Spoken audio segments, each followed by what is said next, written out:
کھائے جائیں جس کے ذریعے میں اللہ سے اپنا اس لغزش اور خطا کو بخشواؤں، تو اللہ تعالیٰ نے ان پر رحم کیا۔ اب اس میں ایک درس موجود ہے بنی اسرائیل کے لیے اور ساری انسانیت کے لیے کہ دیکھو، گناہ اور خطا آدمی سے ہو جاتا ہے، مگر گناہ اور خطا کے بعد ایک شیطان کی روش ہے اور ایک آدم کی روش ہے۔ تمہیں شیطان کی روش سے خود کو بچانا ہے اور آدم کے روش کو اپنانا ہے۔ تو اس کے دل میں ایک تمنا تھی، تو فتلقى آدم، پس سیکھ لیے آدم نے من ربی ہی، اپنے رب سے، کلمات، چند کلمات سیکھ لیے۔ اب یہ کلمات اللہ سے سیکھ لیے۔ وہ جو لوگ کہتے ہیں کہ عرش پر کلمہ لکھا ہوا تھا، وہ بات 100% جھوٹ ہے، اس میں کوئی حقیقت نہیں ہے۔ یہ ساری اسرائیلی روایات ہیں جو ہمارے دین کے اندر مجوسیوں کے ذریعے، ایرانیوں کے ذریعے ہمارے دین میں گھسے ہیں۔ یہی وجہ ہے کہ آج جو شیعہ سنیوں کے ساتھ مناظرے کرتے ہیں تو سنی مناظرے سے اس لیے بھاگتا ہے کہ اس کو پتہ ہے کہ میری کتابوں کے اندر ساری گندگی ایسی ہے کہ وہ ابھی کہے گا کہ تمہاری بخاری میں یہ لکھا ہوا ہے، اب کب میں کیسے کہوں گا کہ بخاری میں یہ ہماری نہیں ہے۔ لیکن ہم ڈنکے کے چوٹ کہتے ہیں کہ بخاری ہو، مسلم ہو، یہ سب ایرانیوں کی لکھی ہوئی کتابیں ہیں، ان میں ہماری باتیں بھی ہیں، شیعوں کی باتیں بھی ہیں، لیکن لکھا انہی لوگوں نے ہے۔ بخاری صاحب اور بخارا صاحب یہ ہمارے لوگ نہیں تھے۔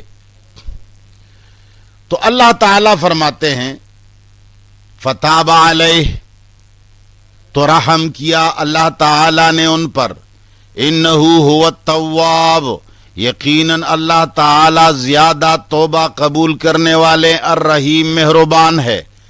قلنا، تو ہم نے کہا، اہبتو، اتر جائیں، منہا، اس جنت سے، جمیعاً، سب کے سب۔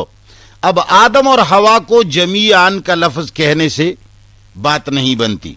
معلوم ہوتا ہے آدم، حوا اور ابلیس یہ سب کو نکال دیا گیا اور کہا اہبتو منہا جمیعاً، اتر جائیں اس جنت سے سب کے سب۔ اب آگے ایک اور امتحان ان کے اوپر لاگو ہو جاتا ہے۔ فَإِمَّا يَأْتِيَنَّكُمْ، پس جب آ جائے میری طرف سے، پس جب آ جائے تمہاری طرف، منی، میری طرف، ہدن، ہدایت۔ اللہ نے فرمایا جب تم اتر جاؤ گے تو اب آگے پھر دو باتیں ہیں۔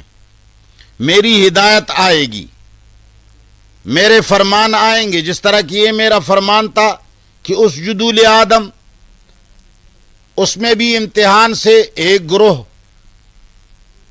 نے مان لیا، دوسرے گروہ نے انکار کیا۔ وَلَا تَقْرَبَا هَٰذِهِ الشَّجَرَةَ، یہ بھی ایک امتحان تھا، اس میں خطا اور لغزش واقع ہو گئی اور جنت سے اتار دیے گئے۔ اب اللہ فرماتے ہیں کہ جب یہاں جنت سے اترو گے تو بھی دو باتیں ہیں، میری طرف سے پھر حکم آئے گا۔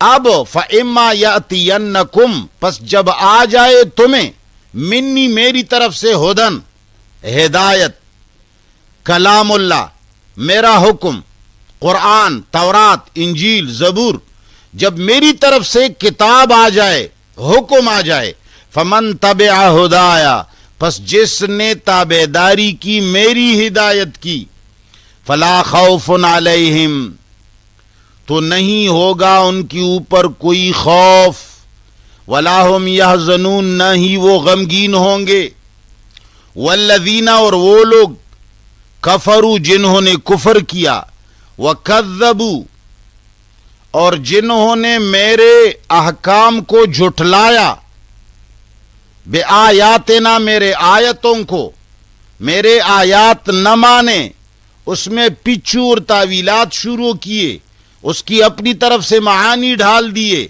اپنے مذہب کے مطابق میری آیتوں کو استعمال کرنے لگے، اپنے عقیدے پر فٹ کرنے لگے۔ عقیدہ شیطان نے سکھایا اور اب آیتوں سے اس کے لیے استدلال کرتا ہے، آیتوں کو تروڑ مروڑ کر اپنے عقیدے پہ لگاتا ہے۔ وَكَذَّبُوا بِآيَاتِنَا، اور میری آیتوں کو جھٹلاتا ہے، میرے احکام کو جھٹلاتا ہے۔ میں کچھ کہتا ہوں یہ اس سے کچھ سمجھتا ہے، میری آیتوں کو اپنی طرف سے معنی پہناتا